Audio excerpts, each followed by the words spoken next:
Thank you very much, and it's really a pleasure to be here. I see so many friends in the audience and also many collaborators. I spend much of my time working on multi-center studies, and we have many collaborators here. If you're not collaborating with me, then maybe you should be, so see me afterwards.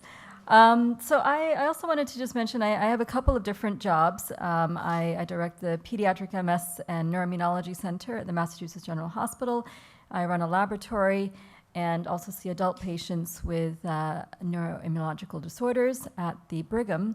And I also have twins. And we have a theme in Boston with twins. So Dr. Gorman mentioned that he has twins. And our subsequent trainee, Dr. Benson, who you met earlier, also has twins. And now we have another fellow who just joined recently. So John, I don't know what's happening, but maybe that's in your future. So we'll see.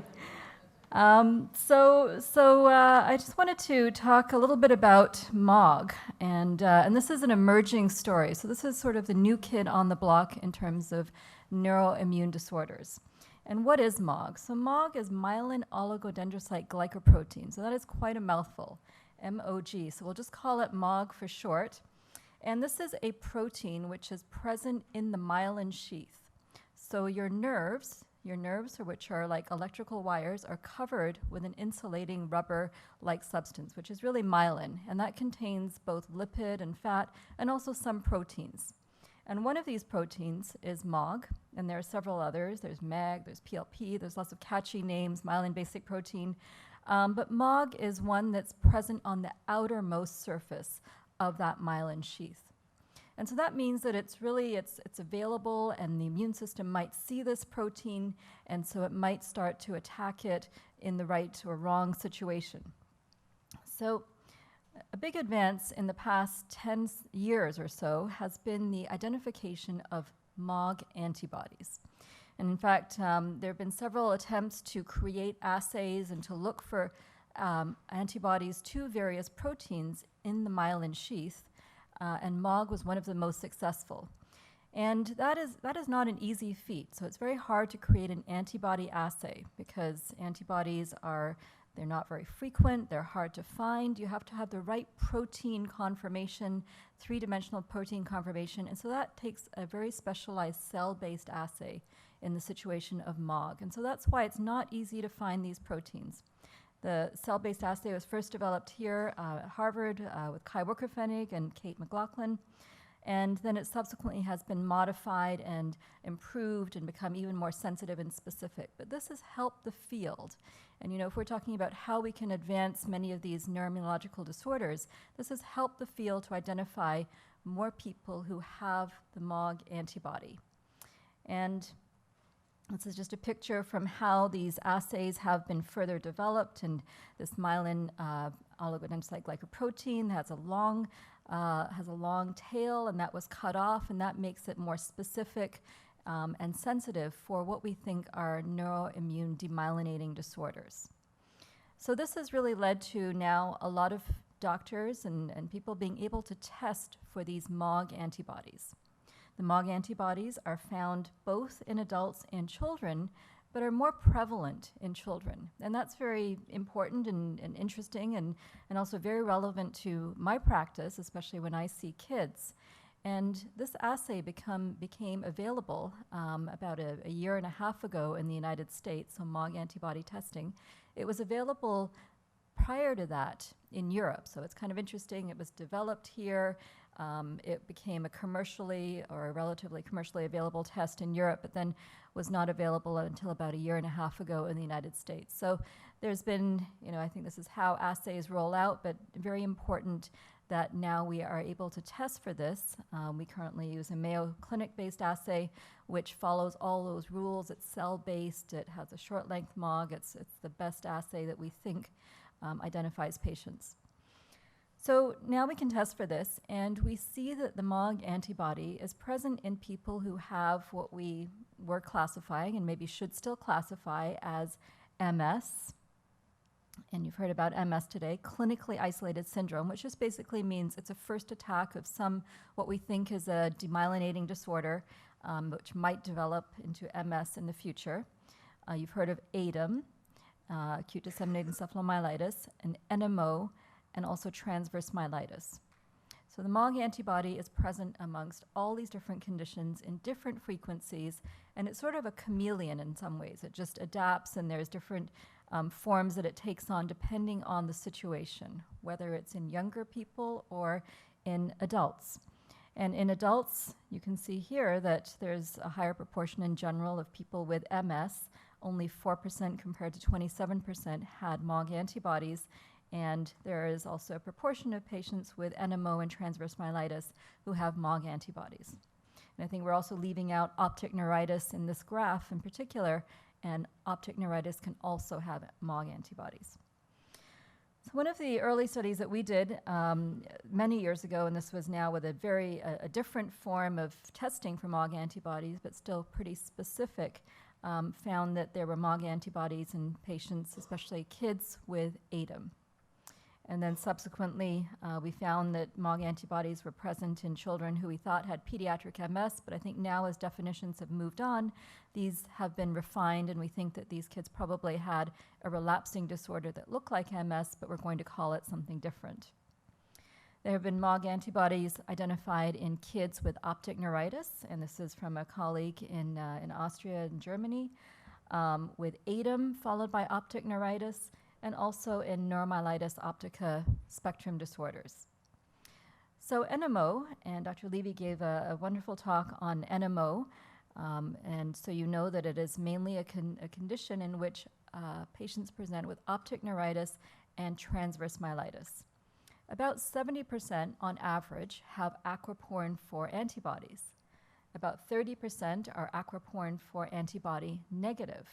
And of those, on average, and this is now trying to bring together many different studies, about 15% of those have MOG antibodies, or really 50% of the negative group, and 50% are what we call double seronegative. There might be patients who have, or there might be antibodies in this double seronegative group, which we haven't identified yet and still need to be identified, but so far they're negative for the aquaporin 4 and the MOG antibody. So I think we're improving in terms of our ways to both diagnose and understand the different subsets of people who have various different forms of antibodies, and this can help to guide treatments, since treatments are now becoming more precise. You've heard of precision medicine, and that's really the future in which we have precise treatments for people with each subset of disorder, and hopefully we can target what really needs to be targeted. Now, this is on average in adults. However, in kids, of course, everything is different, and MOG antibodies were found in a large proportion of patients with NMO-SD who did not have aquaporin 4 antibodies. Of this series, and this is from the United Kingdom, 30% of what was termed NMO cases had aquaporin 4 antibodies, and those who were aquaporin 4 negative had MOG antibodies. So it just goes to show that what works for adults is not always a rule for kids, and we have to really keep that in mind. In general, there is an age effect to every condition, to every disease, and I think this is what this particular example is telling us. So we've heard that MOG antibodies are present amongst many different types of conditions, what we call phenotypes clinically. A phenotype is what sort of symptoms and signs and MRI presentation someone has, and we classify that into a phenotype. But what is the common denominator? And so we looked at our kids in our pediatric clinic at MGH a couple of years ago, and found that about 15% overall of all comers who had any sort of demyelinating condition had MOG antibodies. And then we could classify those patients into what we thought was ADEM or MS or NMO, but the bottom denominator was that there were two groups of patients who kind of popped out, is that there was younger patients who had more of an ADEM or encephalopathic phenotype, symptoms, and there were older patients who presented mainly with optic neuritis. So again, age is a main determinant and a main factor. It affects many different ways that conditions or diseases can present, and this is a good example. So a group from the UK also did a nice study, a very large study, which built on this theme and showed that amongst people with MOG antibodies, there were different types of phenotypes or symptoms or what we classify as conditions: optic neuritis, transverse myelitis, optic neuritis plus TM, which could be NMO and ADEM, and this varied across the age spectrum. So if you're older, you're more likely to have optic neuritis with transverse myelitis or TM. If you're younger, you're more likely to have the ADEM phenotype. So this is kind of, in a way, helping us in terms of understanding the age effect, and also there may be a common denominator, and that could also inform treatment and how we manage. So just to give a little bit more detail into this, and the plot thickens, and there are new presentations and symptoms that people have noted now.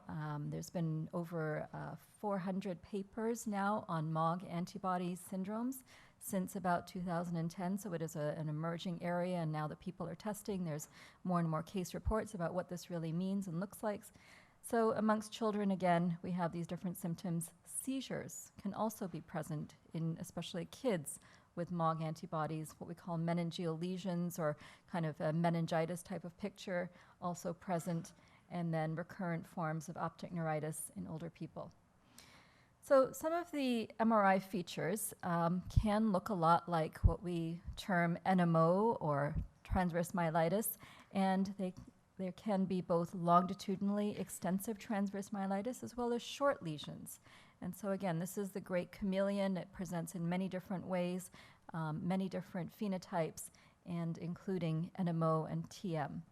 This is a picture from a case in India. In fact, one of our visiting clinicians published this and found that there were meningeal or lesions along the kind of coating of the brain, and probably this person might have had headaches and seizures when we've had similar cases like that. And as well, the optic nerves, these are the eyeballs, can be affected, and more in the anterior part of the optic nerve, and sometimes both optic nerves. And that means bilateral vision problems or even vision loss. So who does this affect? It affects both children and adults, also boys and girls, males and females, and the sex ratio. So we know that autoimmune diseases tend to be a bit more frequent in women and females on average. However, the MOG antibody syndrome, and this is, I think, a little bit of a misnomer here, is a little bit more present in males compared to the aquaportin 4 antibody. And so in aquaportin 4 disease, it's about a 9-to-1 ratio. In MOG antibody syndromes, it's somewhere between a 5-to-1 or 6-to-1 ratio. So a little bit different. And here is the spectrum of ages, and again, showing that younger patients were frequently affected in this large German cohort, and older patients also were affected. So I think we shouldn't have this misnomer or thought, well, this only happens in kids or it only happens in this group. There are different groups and ages that are affected. So recovery. So that is very important. So if you've had an attack and you have evidence of these antibodies, either aquaportin 4 or MOG, we've heard that aquaportin 4, NMO, is quite severe, can be severe, and especially needs to be treated very quickly. The same is true for MOG. And however, it's a little bit milder in terms of both the attack severity and recovery, so a little bit better in terms of complete recovery in patients with MOG antibody and myelitis compared to those with aquaportin 4 antibody. But still, there is a large proportion of patients who did not have full recovery in the aquaportin 4 as well as the MOG group. So this is clearly an area that we need to work on, and a major area of study is understanding attack recovery and how can we promote that, especially in the acute and chronic phase. So to kind of summarize some of these different phenotypes and different groups, so we've talked about ADEM today. We've talked about clinically isolated syndromes, which just means a first attack, we're not sure exactly what it is, and this can be polysymptomatic, different symptoms altogether, optic neuritis, transverse myelitis, brainstem syndromes we've heard about, area postrema, and then we have the MOG antibody disease or syndromes, which for the most part seem to be a one-time attack. There are a large proportion of both kids and adults who seem to have one attack, usually optic neuritis or ADEM, and don't have further attacks. However, there are some people who have multiphasic or polyphasic disease, multiple attacks, and that includes both MS and aquaportin 4 disease, as well as what we're now terming recurrent MOG antibody syndromes. And I think there's several different names that are being applied to this, but in general, this is what we're talking about. Some of these people have MS-like symptoms as well as MRI features. Some have ADEM followed by optic neuritis. Some have multiphasic ADEM, some have recurrent transverse myelitis or optic neuritis, and some have NMO-SD. So it is becoming more complex, but I think the antibodies are helping to sort all of this out. And major questions that we in the clinic face are, one, how to acutely treat MOG antibody-associated demyelination the best, and then how to predict or understand who is going to have a subsequent attack, multiphasic disease. Can we predict that in general in all of these conditions, and especially in MOG, because sometimes the attacks can be years later. It doesn't always happen like in NMO within a year or two, but can be up to 10 years later. So it's important to keep that in mind clinically. So that's another major area of study, as well as how can we best treat and prevent these attacks in terms of therapies. So to try to address the first question, so risk of relapse. So people have looked at MOG antibodies, and is the presence of these MOG antibodies actually predictive of having a relapse? And in general, the studies are kind of converging and saying, yes, there probably is something there, that if you have follow-up MOG antibody testing and the test is still positive, that there is a good chance that you have multiphasic disease and that you are more likely to have a subsequent attack at some point, and we can't really determine what that point is, but at some point in the next few years, maybe even longer. And then others have also looked at do titers. So now we can measure titers, and if you were to kind of titer out the serum, then if you have high titers at follow-up, that seems to also predict subsequent relapse. And so there are now ways, and larger studies are being developed to look at these questions and to predict relapse. We also have seen that patients who have MOG antibodies, when they have an attack, are very sensitive to IV steroids and even oral steroids, and that the attack seems to be quelled or gotten under control with steroids fairly well. But the problem is that you can't get off steroids. And if some of you have had steroids for acute attacks, you might have had a short course in the hospital or through IV treatment, and then a prednisone or oral steroid taper. And people have found that as you taper out those the prednisone and the steroids, that as you taper down, that you are more likely to have an attack as you're getting to the lower dose or when you stop the prednisone. So that is a challenge, and we are sorting that out in terms of how long should someone be on prednisone after an attack, and especially if you do have MOG antibodies, then probably being on prednisone for a bit longer, or at least watching that follow-up period during taper is important. And either thinking about longer tapers or adding something with IVIG is a strategy that we've employed. So this is another slide demonstrating again that the relapses, subsequent relapses, can be associated with that weaning down of the prednisone.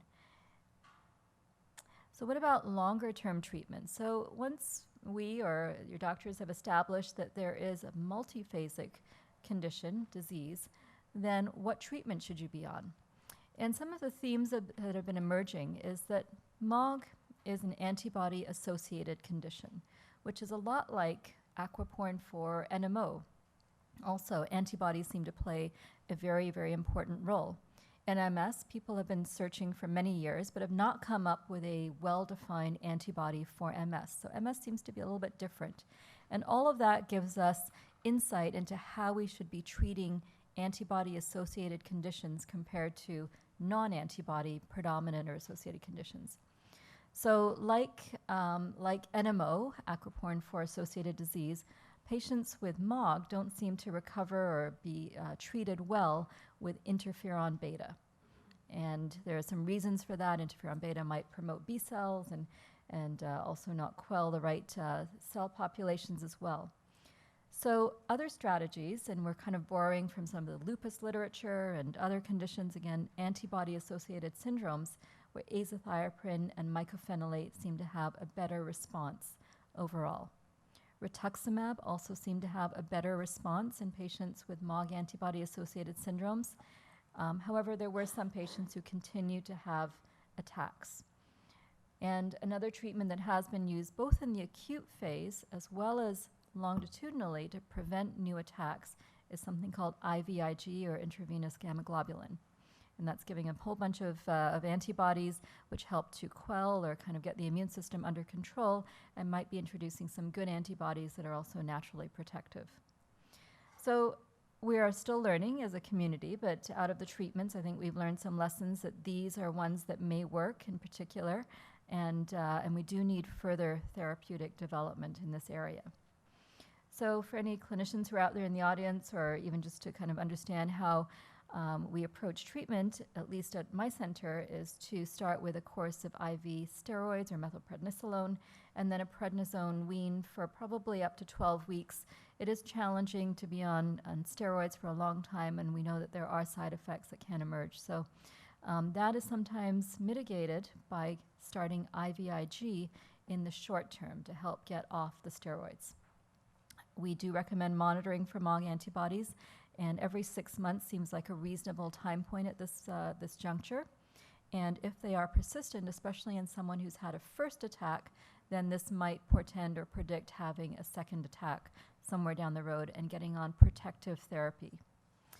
And then longer term treatments, so these are some that have been used and we're still learning about them.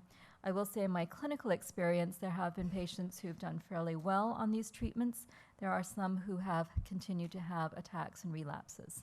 So that is an area for further collaborative work. So some future directions, I think we need to continue to incorporate these new syndromes and antibodies into diagnostic criteria. And you've heard how important diagnostic criteria are. It really helps put researchers on the same page and clinicians on the same page in terms of what we're calling something in Boston is the same as what Ben is calling it in Texas, and that we can now talk about the same condition. I'd like to see MOG antibodies incorporated into NMO and MS criteria, and so we can differentiate between these conditions. We do need predictors of multiphasic disease, and this is probably stratified or determined by what your first presentation is as well. And we know that age can also be a factor. And then studies on medication efficacy, of course, both in the short term and long term. And finally, understanding why this occurs. The immune system here is getting confused. It's attacking the brain proteins. Why does that happen? And that is a major area that needs to be evaluated. And finally, I think now that we understand more about this syndrome, there are new immune and mechanistic studies and also ways to target that particular type of inflammatory response or even protein through some newer tolerance types of studies. So with that, I'd like to thank you for your attention and thank Nadia for the invitation.